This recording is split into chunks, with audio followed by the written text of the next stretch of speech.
mau menyembah Tuhan di dalam roh dan kebenaran. Shalom semuanya. Shalom. Mari kita mau menyembah Tuhan dan kita memuji dan menyembah dan meninggikan nama Tuhan. Sebelum kita masuk dalam hadirat Tuhan, kita akan berdoa. Bapa kami, saya minta jemaat untuk bangkit berdiri.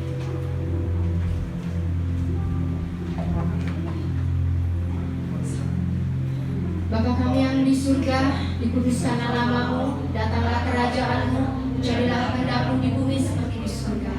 Berikanlah pada hari ini makanan kami yang secukupnya, dan ampunilah segala kesalahan kami, sama seperti kami juga mengampuni orang yang bersalah kepada kami.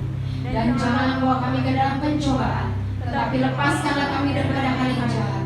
Karena Engkau yang mempunyai kerajaan dan kuasa dan kemuliaan sampai selama-lamanya. Beri kemuliaan buat Tuhan Yesus Kristus.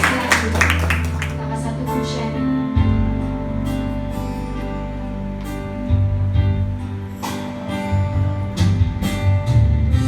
Musim akan selalu berganti, kasih Tuhan tetap abadi, tak akan berubah sampai selamanya. Tetap percaya, ku yakin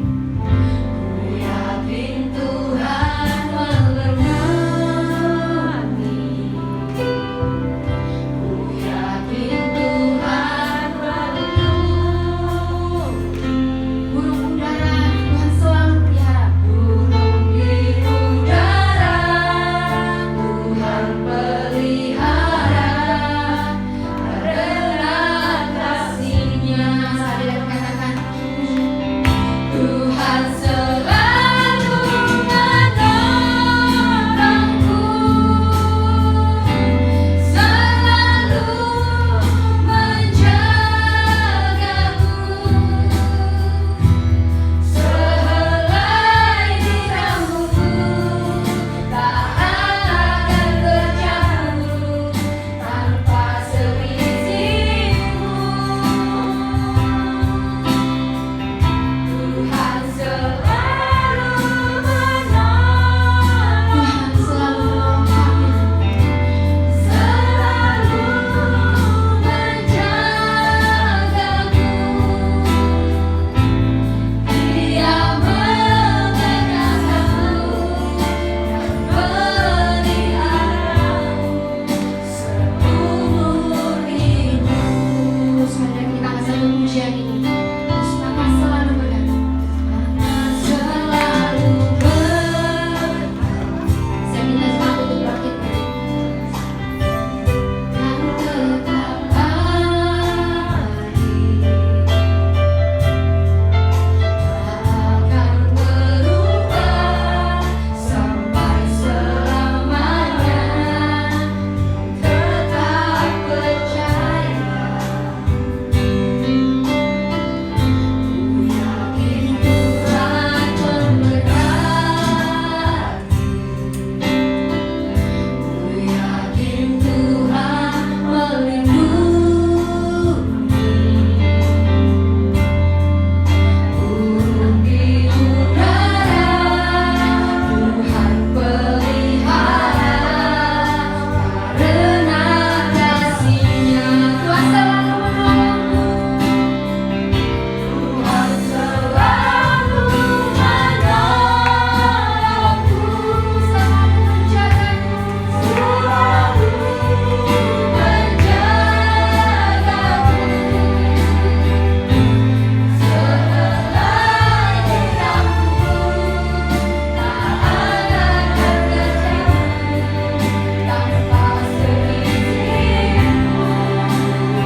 Sepanjang hari ini kami serahkan dalam tangan kasih Tuhan. Biarlah ibadah ini menyenangkan hati-Mu. Amin. Dan biarlah kami setiap jemaat-Mu dan juga umat-Mu di tempat ini kiranya menerima anugerah berkat dari Kau.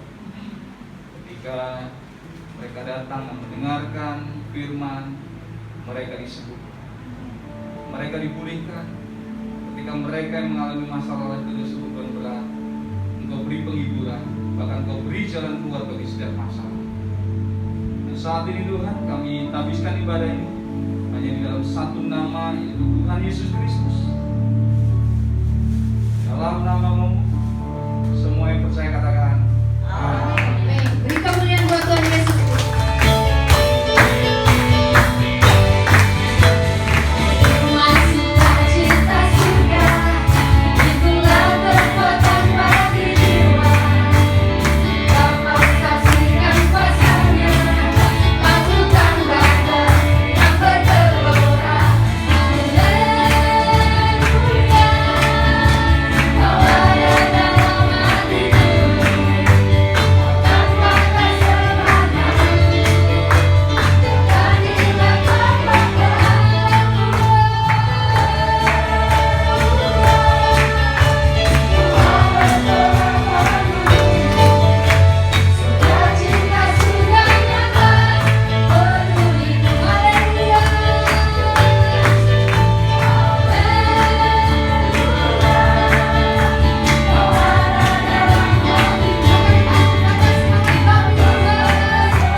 Kita selalu hidup karena percaya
percaya melalui firman, setiap kami yang memiliki masalah, kami tidak takut. Setiap kami yang mengalami masalah, kami bergantung padamu dan Engkau beri jalan keluar. Terima kasih Bapak yang baik. Terima kasih, kami siap mendengarkan firman. Dalam nama Tuhan Yesus Kristus, jemaat Tuhan yang percaya katakan amin. Silakan duduk. Shalom. Sekali lagi shalom. Shalom. Puji nama Tuhan. Langsung saja kita buka di dalam Mazmur 138 ayat 1. Mazmur 138 ayat 1. Aku hendak bersyukur kepadamu dengan segenap hatiku, di hadapan para Allah aku akan bermazmur bagimu. Kalau kita lihat di sini di ayat ini, kata bersyukur, kita lihat di situ aku hendak bersyukur. Bersyukur di sini dalam bahasa Ibrani-nya adalah yadah. Oleh karena itu, tema pada hari ini saya beri adalah seburuk apapun kondisi kita, tetaplah bersyukur. Itu yadah. Jika kita lihat dalam bahasa Ibrani-nya, yadah ini memiliki makna atau pengertian, yaitu mengangkat tangan. Ekspresi daripada ketika seseorang itu mendapatkan yang namanya kasih karunia, atau ketika seseorang ini ya, itu mengucap syukur seperti itu. Nah, begitu juga dengan kata yadah ini juga memiliki arti memuji. Sebuah rasa ungkapan yang diekspresikan melalui nyanyian, melalui alat musik, beria-ria atau bersorak-sorak. Nah, ini adalah kata yadah. Mungkin memang mudah bagi kita untuk yang namanya bersyukur ya, ketika keadaan kita ini baik, ketika keadaan kita ini aman-aman saja, mungkin mudah kita untuk bersyukur, dan itu adalah ekspresi yang wajar. Namun jika kita menghadapi masalah atau diperhadapkan dengan masalah, apakah kita masih dapat bersyukur? Apakah kita masih dapat tersenyum, bergembira, bahkan tertawa lepas ketika masalah itu ada menghampiri kehidupan kita? Justru yang terjadi sebaliknya, banyak di antara kita itu menjadi sedih, menjadi murung, menjadi gelisah, bahkan kecewa dan putus asa. Sebuah ucapan syukur sesungguhnya merupakan hal yang sangat penting dalam kehidupan kekristenan. Bukan cuma untuk menunjukkan kita sebagai pribadi yang menghargai segala sesuatu yang diberikan Tuhan di dalam kehidupan kita saja, tetapi juga karena ada kuasa di balik sebuah ucapan syukur. Kalau kita lihat di dalam Habakuk 3 ayat 17-18, mari kita perhatikan perkataan Nabi Habakuk ini. Saya bacakan. Sekalipun pohon ara tidak berbunga, pohon anggur tidak berbuah, hasil pohon zaitun mengecewakan, sekalipun ladang-ladang tidak menghasilkan bahan makanan, kambing domba terhalau dari kurungan, dan tidak ada lembu sapi dalam kandang, namun aku akan bersorak-sorak di dalam Tuhan, beria-ria di dalam Allah yang menyelamatkan aku. Saat itu kondisi atau keadaan Habakuk itu diperhadapkan pada situasi yang benar-benar sangat sulit. Kalau Bapak Ibu Saudara sekalian itu membaca cerita ini, cerita dalam Habakuk ini, Habakuk itu diperhadapkan dengan situasi kondisi yang memang benar-benar sangat sulit. Melihat kejahatan yang dilakukan orang-orang sebangsanya dan juga penindasan dari bangsa-bangsa kafir pada waktu itu, yang tentunya berdampak terhadap kehidupan kala itu, terutama kehidupan dalam perekonomian. Perekonomian di pada waktu zaman Habakuk itu sangat-sangat memprihatinkan. Habakuk menggambarkan keterpurukan ekonomi dengan ketiadaan hasil ladang. Kalau di situ katakan bahwa pohon ara, anggur, zaitun, dan juga terhalaunya ternak, kambing, domba, lembu, sapi, dan sebagainya. Artinya bahwa keadaan itu sangat buruk atau terpuruk. Ekonomi mereka juga sangat terpuruk. Karena apa? Penghasilan mereka yang setiap harinya mereka kelola, yang harusnya mereka mendapatkan sesuatu daripada hasil ini, namun semuanya terpuruk dan tidak mendapatkan hasil. Namun kalau kita perhatikan di sini, Habakuk tidak menyerah pada keadaan itu. Ia berjuang melawan fakta yang ada dengan menguatkan imannya kepada Tuhan. Di dalam Habakuk kita perhatikan Habakuk 3 ayat 19a. Allah Tuhanku itu kekuatanku. Habakuk tidak menyerah. Bahkan dia menghibur dirinya. Dia percaya bahwa Allah itu adalah kekuatannya. Memang perjalanan hidup ini bukanlah perkara yang mudah, Bapak Ibu. Begitu banyak pergumulan yang harus kita hadapi. Namun ingat, bukan berarti ketika kita menghadapi masalah lalu kita kehilangan sukacita. Ketika kita menghadapi masalah, justru kita tenggelam di dalamnya karena masalah tersebut. Kalau kita ingat di dalam 2 Korintus 5 ayat 7, sebab hidup kami ini adalah hidup karena percaya, bukan karena melihat. Jadi tetaplah mengucap syukur, sebab Allah turut bekerja dalam segala sesuatu untuk mendatangkan kebaikan bagi mereka yang mengasihi Dia.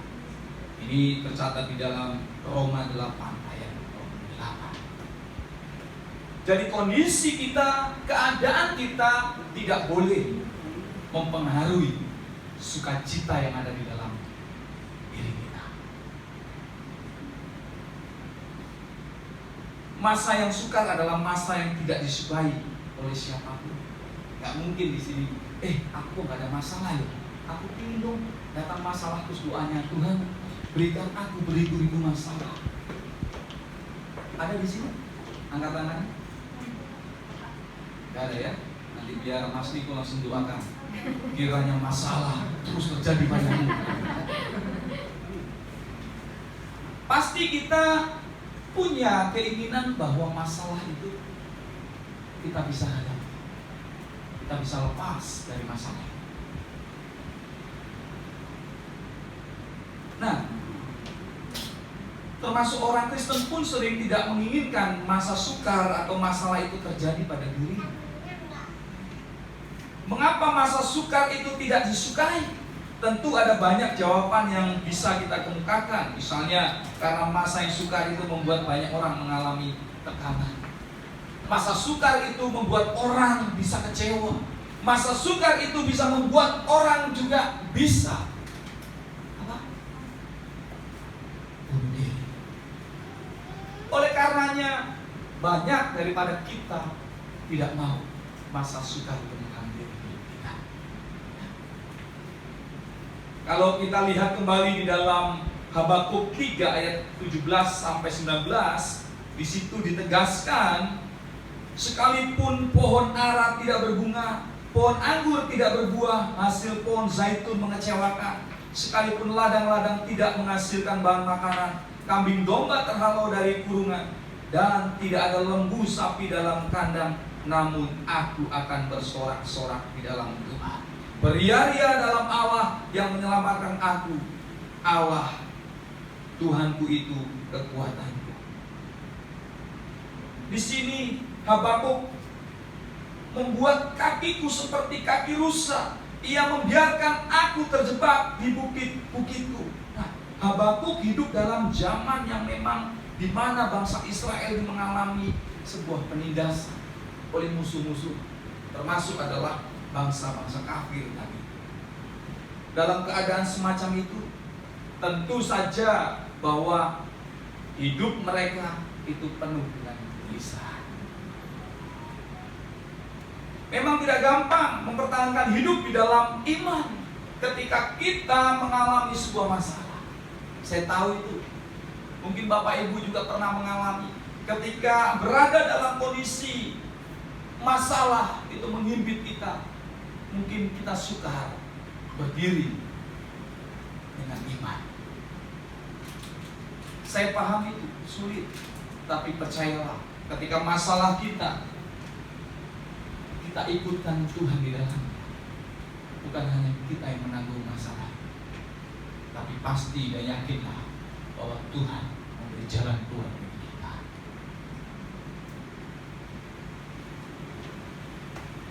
Kalau kita lihat bahwa kenapa Habakuk bisa bertahan dalam masalah, kenapa Habakuk bisa kuat dalam imannya, kita akan belajar pada hari ini bagaimana supaya daya tahan dan motivasi hidup kita tetap terjaga.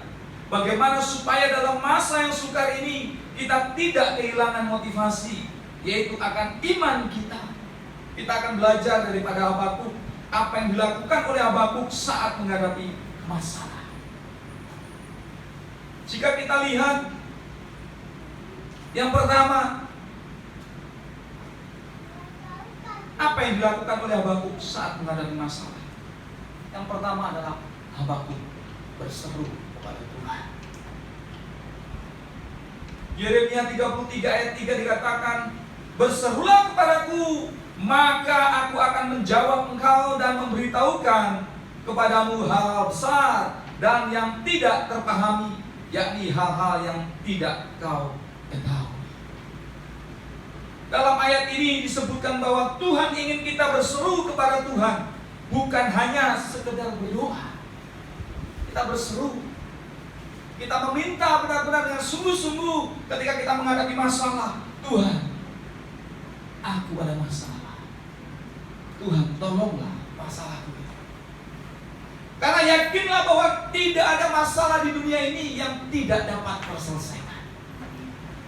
Justru jangan lari daripada masalah, atau bahkan kita menghindar daripada masalah itu. Hadapi masalah itu, tapi hadapi masalah itu dengan apa? Tentunya dengan takut akan Tuhan. Jangan gegabah, jangan ceroboh. Memutuskan sesuatu dengan emosi itu berakibat fatal. Oleh karenanya, berdoa sebelum memutuskan. Pikirkan matang-matang sebelum memutuskan. Bila perlu, kalau memang kita lemah, datanglah kepada orang yang tepat. Ciri-ciri datang kepada orang yang tepat itu pasti apa? Tidak menjadi kompor, tidak menjadi api. Oh ya sudah, tinggalkan saja. Oh ya sudah, udah usir saja. Oh ya sudah. Itu tanda-tanda di mana tidak beriman. Malah justru menjadi racun dalam kehidupan. Oleh karena itu, berdoalah sebelum kau memutuskan. Carilah orang yang tepat ketika kau lemah. Diskusi. Yakinlah bahwa Tuhan pasti berikan jalan keluar yang baik bagimu. Sama halnya yang dilakukan oleh Habakuk di sini. Bahwa Habakuk di sini adalah berseru kepada Tuhan. Memang terkadang Tuhan menempatkan kita pada posisi atau situasi tertentu agar kita itu bisa berseru kepada Tuhan. Yang menjadi persoalan bukan tentang apa yang terjadi, namun respon kita bagaimana. Saya pernah cerita juga, ada seorang keluarga yang memiliki 2 anak kembar. Yang satu itu menjadi penjahat kelas kakap, yang satunya menjadi wali kota. mereka dari latar belakang yang sama, mereka dari bapak ibu yang sama. Tapi kenapa mereka bisa memiliki perilaku yang berbeda, kehidupan yang berbeda? Ketika ditanya oleh media massa, kenapa engkau menjadi penjahat besar, bahkan engkau sampai dihukum mati? Jawabannya adalah latar belakangnya sama. Saya seperti ini karena orang tua saya, karena mereka penjahat, karena mereka pemabuk, mereka penjudi, dan lain sebagainya. Oleh karena itu pantas saja saya seperti ini. Media massa berikutnya mewawancarai saudara kembarnya. Kenapa engkau menjadi orang yang baik, bahkan engkau menjadi pemimpin di kota ini? Orang ini berkata, itu semua karena orang tua saya. Orang tua saya kehidupannya hancur, orang tua saya berantakan, orang tua saya pemabuk, orang tua saya penjudi. Maka saya tidak mau seperti mereka, dan hidup saya mau berbuat baik. Artinya dengan kondisi yang sama tetapi respon yang berbeda, itu dapat menunjukkan kualitas hidup yang berbeda. Sekarang adalah respon kita. Apa yang menjadi respon kita? Apakah kita merespon yang buruk, atau justru kita memberi respon yang positif atas background yang sama? Mungkin dari kita semuanya ini memiliki background yang berbeda-beda. Mungkin ada orang tua yang keras cara mendidiknya. Mungkin ada kita juga dari orang tua yang broken home. Mungkin kita dari orang tua yang tidak perhatian dengan kita. Mungkin juga kita dari background yang memang benar-benar susah kehidupan. Tapi ingat, bukan background itu yang membuatmu hidup hari ini, tetapi apa? Respon kasih karunia Allah yang sudah diberikan kepada saudara-saudari, bapak ibu di tempat ini. Itu yang membuat kita menjadi berbeda. Oleh karena itu gunakan respon yang berbeda. Jika Tuhan melihat kondisi kita, jika Tuhan melihat latar belakang kita, mungkin kita tidak ada yang terselamatkan. Justru Tuhan tidak melihat itu semua. Tuhan mengasihi bapak ibu saudara tempat ini, tidak melihat background kita. Dia mengulurkan tangannya untuk kita. Itu semata-mata karena apa? Kasihnya yang melebihi segala-galanya. Bahkan kalau kita lihat di dalam Alkitab, dikatakan di situ orang sakit yang membutuhkan tabib, bukan orang yang sehat yang membutuhkan tabib. Artinya apa? Bahwa kita yang berdosa ini membutuhkan Tuhan. Dan ingat, ketika kita mau memberikan hidup kita untuk Tuhan, Tuhan pasti mau mengulurkan tangannya untuk bapak ibu saudara. Oleh karena itu jangan takut. Yang kedua, apa yang dilakukan oleh Habakuk? Fokus kepada Allah, fokus kepada Tuhan, dan bukan pada masalah. Kalau kita lihat dalam Habakuk 3 ayat 17 sampai 18 tadi, bahwa semuanya hancur, tetapi lihat iman daripada Habakuk. Sekalipun masalah prahara dalam kehidupan kita, aku tidak takut. Respon yang luar biasa yang dikatakan oleh Habakuk. Sekalipun apa di situ? Pohon ara tidak berbunga, pohon anggur tidak berbuah, hasil pohon zaitun mengecewakan. Sekalipun ladang-ladang tidak menghasilkan bahan makanan, kambing domba terhalau dari kurungan, dan tidak ada lembu sapi dalam kandang, namun aku akan bersorak-sorak di dalam Tuhan dan beria-ria di dalam Allah yang menyelamatkan aku. Ini iman yang luar biasa. Harusnya kita pun berbicara itu. Sekalipun situasi kondisi di sekelilingku menekan aku, sekalipun kondisi di sekelilingku mengecewakanku, tetapi Allahku tidak akan mengecewakan. Harusnya ini yang ada di dalam diri kita. Iman yang seperti ini. Iman seperti siapa? Habakuk tunjukkan. Terkadang masalah dan pergumulan membuat kita kehilangan fokus dalam hidup ini. Masalah dan pergumulan sering menarik kita untuk menjauh daripada Tuhan. Tetapi kalau kita lihat di sini, Habakuk fokus kepada Tuhan, bukan fokus kepada masalah. Jika kita memfokuskan diri kita kepada masalah, kita akan terkungkung dalam masalah itu, dan masalah itu akan terlihat semakin besar. Sehingga apa? Kita semakin kecil dan menganggap diri kita tidak punya kemampuan di dalam masalah. Namun jika kita menyertakan Tuhan, kita pandang Tuhan, masalah itu akan semakin kecil. Karena tidak ada masalah di dunia ini yang tidak akan terselesaikan. Ingat di dalam 2 Korintus 10 ayat 13 dikatakan bahwa pencobaan-pencobaan yang kamu alami adalah pencobaan yang biasa yang tidak melampaui kekuatanmu. Bahkan dikatakan di dalam kalimat terakhir, aku akan beri jalan keluar bagimu. Jadi ini janji Tuhan juga dalam kehidupan kita, bahwa Allah tidak akan meninggalkanmu. Allah tidak akan meninggalkan kita. Allah tidak akan meninggalkan Bapak Ibu Saudara.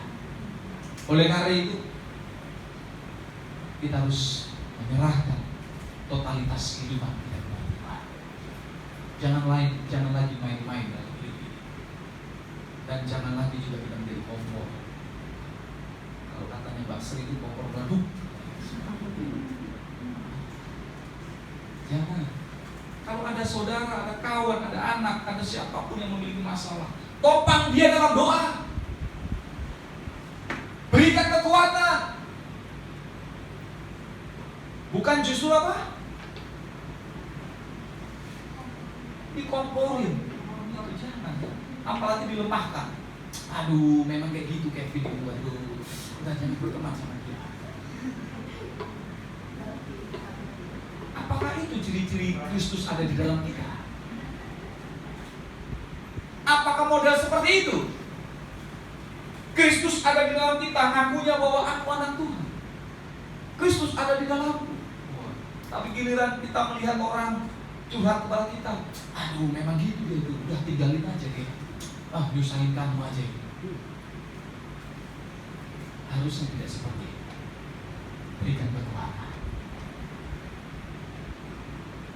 Manusia dipecat dari pekerjaan ini. Berikan kekuatan. Jangan malah justru dihakimi.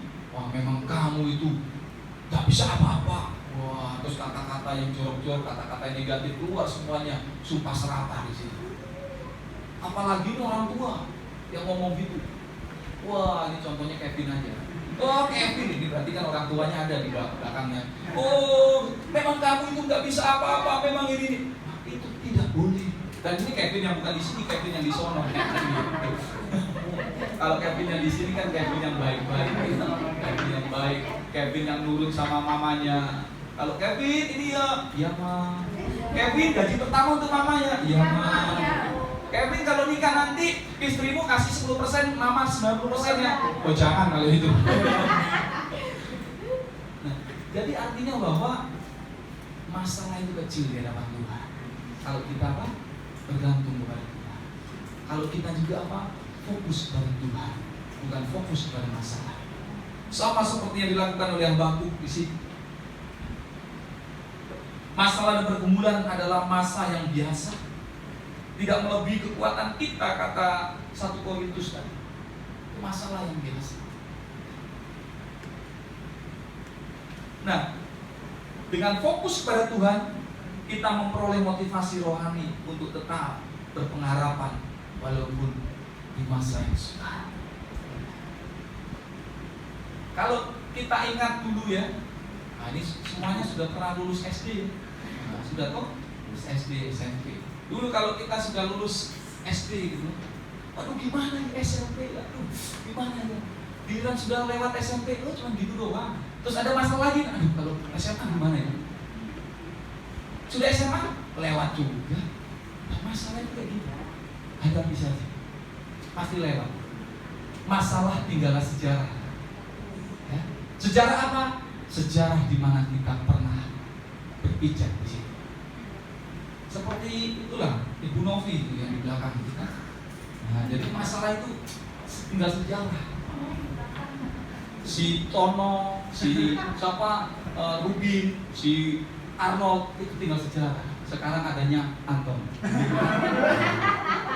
Itu yang masa depan. Maksudnya seperti itu ya, Ibu Novi ya. Nah, jadi yang lalu-lalu jangan diingat lagi Bu ya. Enggak ya, jangan. Yang diingat adalah bersama keluarga Anton melayani Tuhan. Yang gitu kan? Jadi biarlah itu menjadi kenangan saja. Masalah itu seperti itu. Nanti buat cerita. Tapi cerita itu bisa jadi kesaksian hidup. Cerita itu bisa apa? Bisa menguatkan orang. Kalau kita tidak ada masalah, mungkin kita tidak bisa bercerita.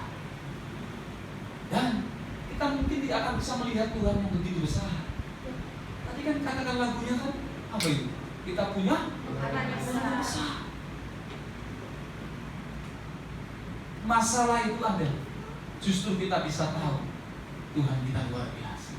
Saya sering ceritakan kalau masalah dalam kehidupan kami, keluarga tidak ada, mungkin kami tidak bisa berdiri sekuat ini hari ini. Mungkin kami juga tidak bisa bersyukur. Mungkin kami juga tidak bisa berbagi kesaksian kepada orang lain. Dan mungkin juga kami akan menjadi lemah. Tapi ketika masalah demi masalah ada dalam keluarga kami. Waktu masalah ada memang gak enak, Bapak Ibu. Gak enak. Ketakutan, kecewaan, itu yang ada. Tetapi ketika masalah sudah lewat, waduh, enaknya luar biasa. Karena kita sudah pernah merasakan begitu baiknya. Kita sudah pernah merasakan begitu susahnya. Dan kita bisa berbagi kepada Tuhan, kepada orang. Begitu baiknya Tuhan. Jadi kalau ada masalah, harus dengan tenang. Ya. Langsung sebut, aku punya Tuhan yang besar. Tapi memang saya tahu ketika kita punya masalah atau sedang ada masalah, nggak enak dia, takut dia. Saya sudah pernah cerita di sini. Dan kesaksian ini berkali-kali mungkin saya saksikan di tempat ini. Tujuannya apa? Tujuannya bukan lain, yaitu untuk menguatkan Bapak Ibu dan memuliakan nama Tuhan. Ketika istri satu kali dipotong saluran indung telurnya, kesempatan hanya 50%. Kedua dipotong, kesempatan 0%. Tidak ada kesempatan untuk kami memiliki anak. Hari itu apa yang kami lakukan? Sedih, iya sedih. Mungkin frustasi, iya juga.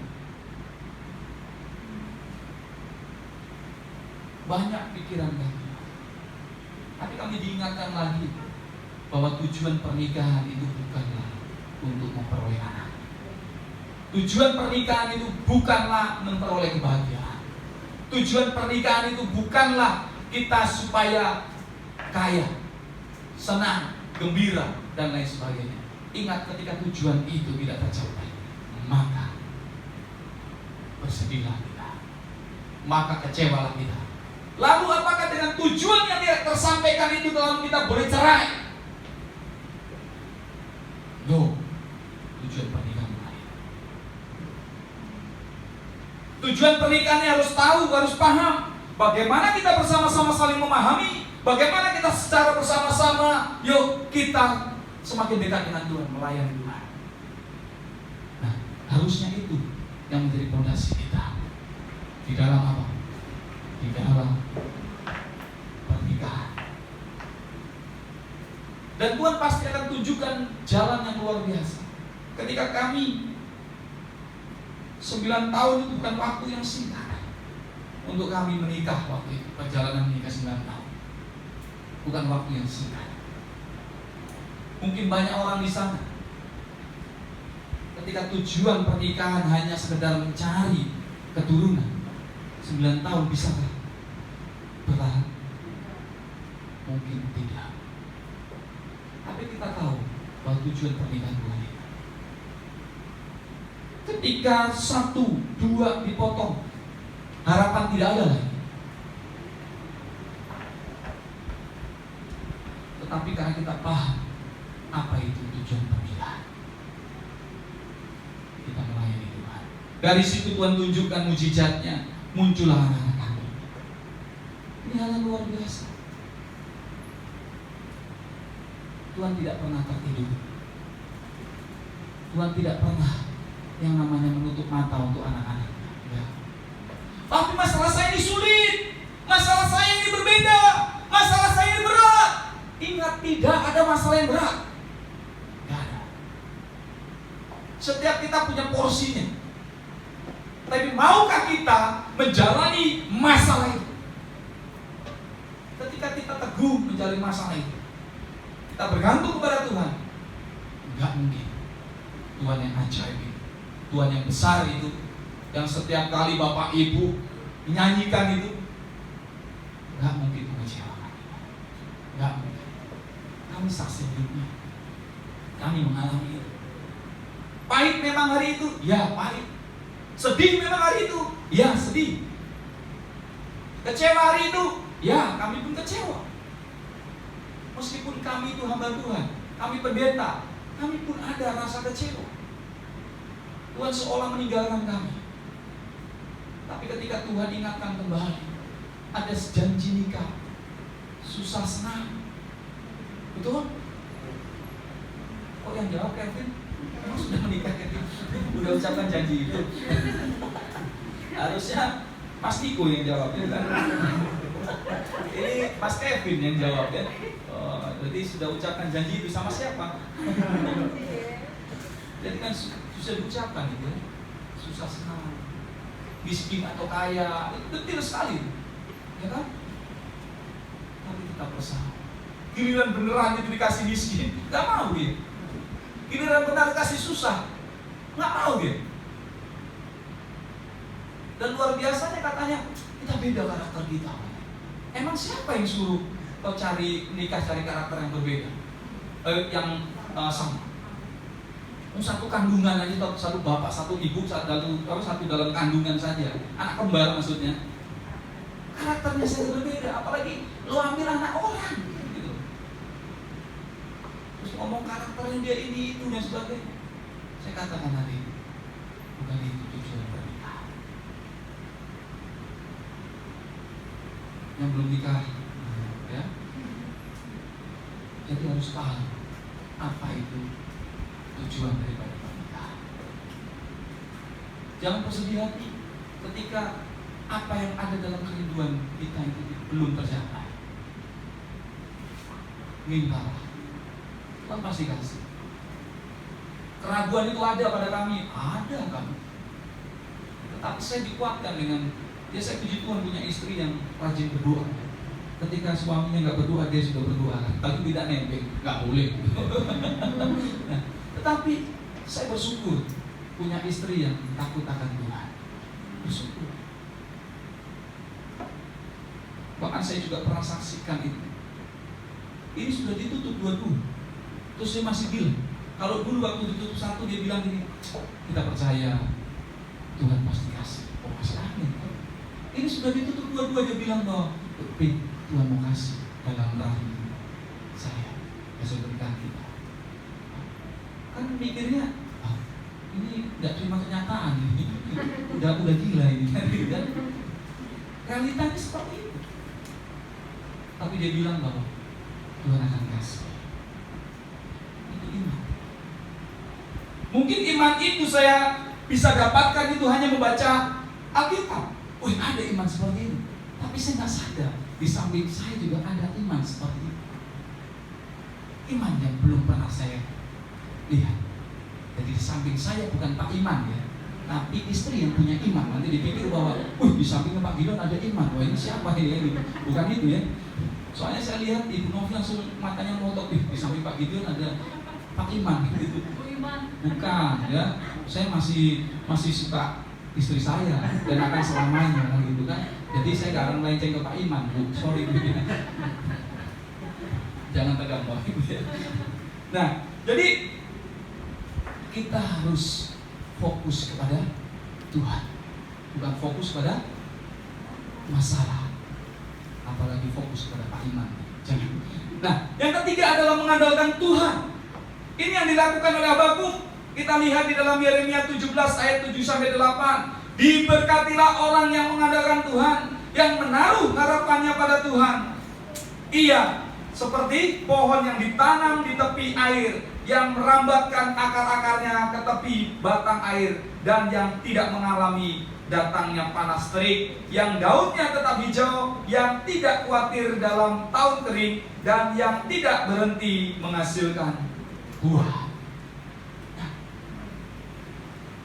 ada kalanya memang Tuhan meletakkan kita dalam keadaan seolah-olah Dia tidak menjawab daripada permasalahan dan doa kita. Kami pernah mengalami, Bapak Ibu, jangan khawatir, kami pernah mengalami. Kami bukan tidak berdoa, 9 tahun kami berdoa, tidak diwujud-wujudkan waktu itu. Kami berdoa, seolah-olah Tuhan tidak menjawab doa kami. Tuhan, aku rindu memiliki keturunan dalam rumah tangga. Kami minta, setiap malam kami minta. Bahkan setiap dalam doa kami minta bersama, kami bergandeng tangan, kami minta.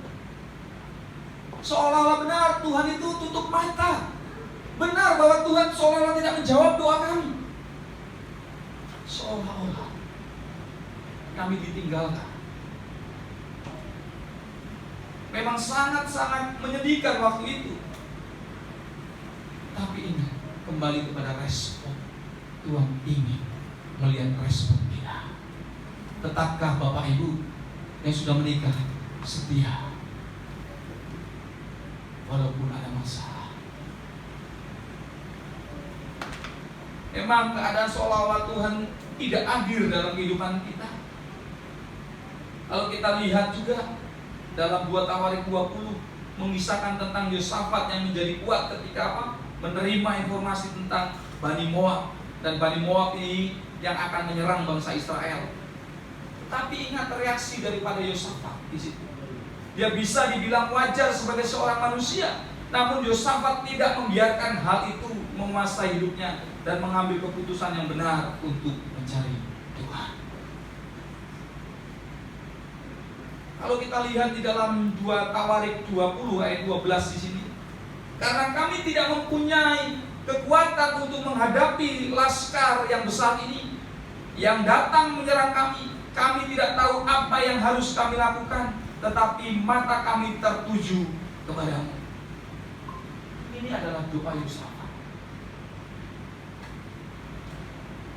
Yosafat berdoa dengan kekuatannya dan ia beriman.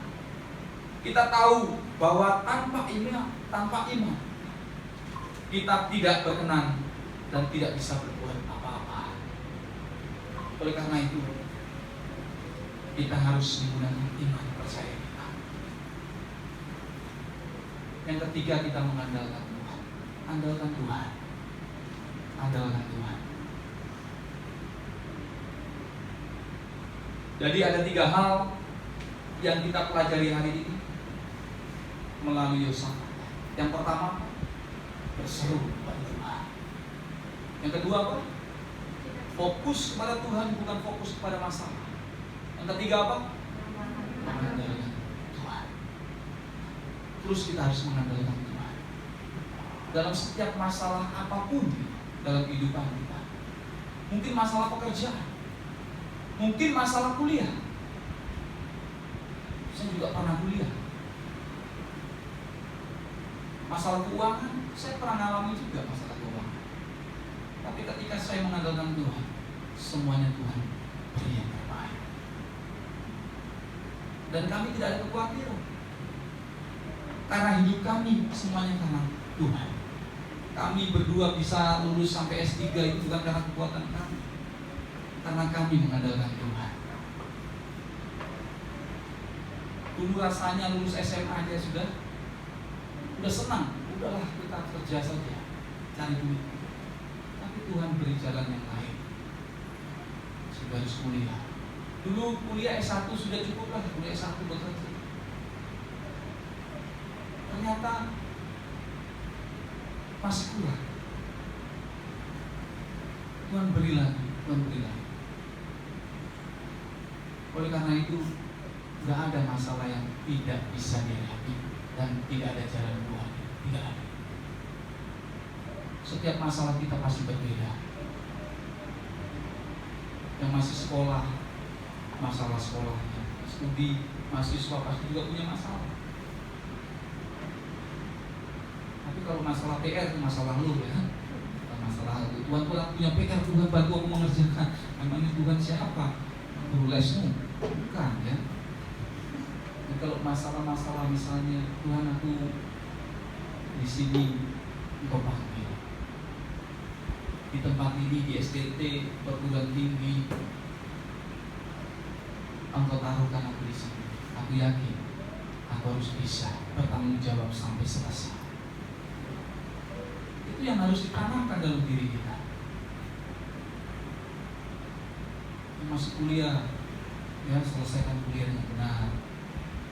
Jangan gara-gara si Tono, si Albert kuliah selesai nggak tamat, selesai dipinang karena accident. Jangan. Tapi selesaikan, punya komitmen. Kalau kuliah lah. Pak Pendeta, kuliah jalan terus, pacaran juga jalan terus. Ya. Oh di sini enggak, ini mahasiswa yang baik-baik, ya kan? Kuliah doang ya, pacaran enggak ya? Belum ya? Nah, belum ya? Nah, maksudnya Bapak belum tahu aja, pacaran udah 5.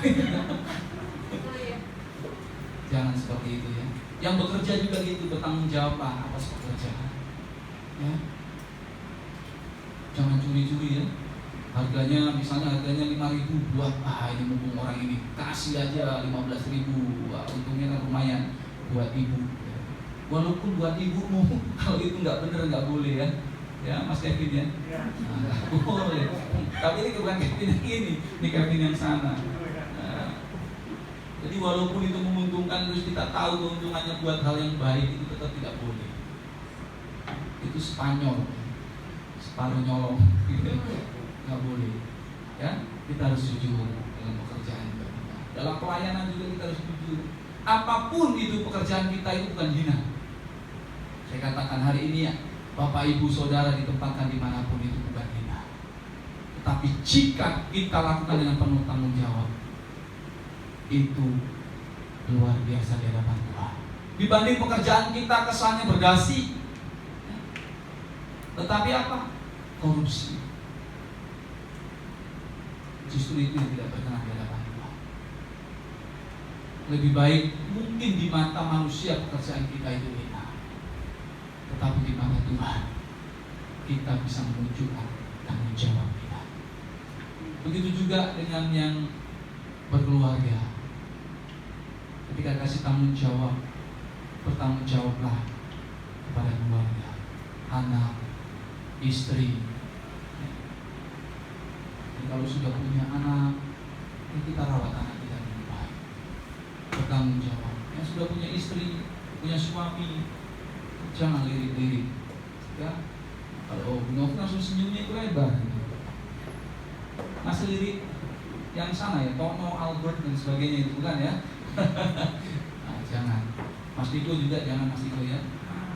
Sudah dikunci. Ya, jadi kita jadilah anak-anak Tuhan yang baik. Pesan hari ini ya, untuk minggu ini bahwa kita harus menjadi anak Tuhan yang baik. Oleh karena itu sesuai dengan tema kita, yaitu apa tadi tema kita? Seburuk apapun kondisi kita, tetaplah bersyukur. Dan kita belajar dari Habakuk. Ada 3 hal tadi. Apa saja yang pertama? Berseru pada Tuhan. 2, jangan fokus pada masalah dan fokus pada Tuhan. 3, 100. Jadi amin. Tuhan, kami ucap syukur buat hari ini Tuhan. Seberapapun kami yang ada di tempat ini, kami percaya Tuhan, melalui firman-Mu ini kami dikuatkan. Melalui firman-Mu ini Tuhan Yesus, bahwa masalah yang kami hadapi ternyata masalah yang bukan besar, tetapi masalah yang pasti ada jalan keluarnya. Oleh karena itu Tuhan Yesus, kami berdoa buat setiap jemaat di tempat ini, dan juga jemaat yang saat ini di rumah yang mendengarkan dan menonton melalui live streaming. Berkati mereka, kuatkan iman percaya kami semuanya, dan percayalah bahwa apapun masalahmu, Tuhan beri jalan keluar. Percayalah bahwa seburuk apapun kondisimu hari ini, Tuhan pasti tolong kau. Maka tetaplah bersyukur. Terima kasih Bapak yang baik. Memberkati setiap kami. Kami berdoa Tuhan buat jemaat di tempat ini yang mengalami masalah apapun, baik itu pekerjaannya, baik itu studinya, baik itu rumah tangganya, baik itu ekonominya. Kami serahkan hari ini dalam tangan kasih. Tolong mereka Tuhan, di dalam nama Tuhan Yesus Kristus. Engkau Allah yang sanggup memulihkan, Engkau Allah sanggup memberi jalan keluar, bahkan Engkau Allah yang sanggup memberkati setiap kami. Terima kasih Bapak yang baik. Terima kasih. Kami serahkan semuanya dalam tangan kasih Tuhan. Kami serahkan jemaat, keluarga jemaat dalam tangan kasih. Dan saat ini Tuhan Yesus, ajari kami supaya kami dapat tetap bersyukur dalam menghadapi setiap masalah hidup ini. Hanya di dalam nama Tuhan Yesus Kristus. Haleluya. Yang percaya katakan amin. Beri kemuliaan.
segera cepat, dan perekonomian bangsa kami juga segera pulih. Memberkati pemimpin-pemimpin kami, mulai pada Bapak Presiden, Wakil Presiden, Menteri, jajarannya, RT, RW, semuanya Tuhan Yesus, biarlah dapat bekerja sama untuk membangun bangsa kami. Juga berdoa buat gerejamu di tempat ini.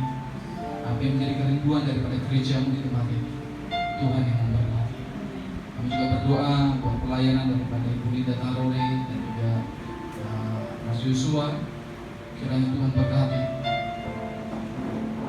Tuhan berikan kuasa-Mu, biarlah setiap orang yang dilayani menerima berkat. Dan kiranya Kau terus berkati hamba-Mu. Kau juga berikan kesehatan, kekuatan buat hamba. Keluarga besarnya juga kami serahkan terus dalam tangan kasih. Terima kasih Bapak Ibu. Di saat ini jemaat Tuhan yang terkasih, Saya undang untuk bangkit berdiri. Angkat kedua tanganmu sebagai kerinduanmu untuk menerima anugerah dari Bapa kita yaitu Tuhan Yesus Kristus. Pertolongan kita hanya datang di dalam nama Tuhan Yesus Kristus. Diberkatilah engkau keluar masuk rumah. Diberkatilah engkau dalam usaha pekerjaanmu. Diberkatilah engkau dalam studimu. Diberkatilah engkau dalam setiap apa yang engkau kerjakan. Saat ini, kemanapun kakimu melangkah, Tuhan selalu serta. Dan apapun yang dikerjakan oleh tanganmu, Tuhan selalu buat berhasil. Dan saat ini juga,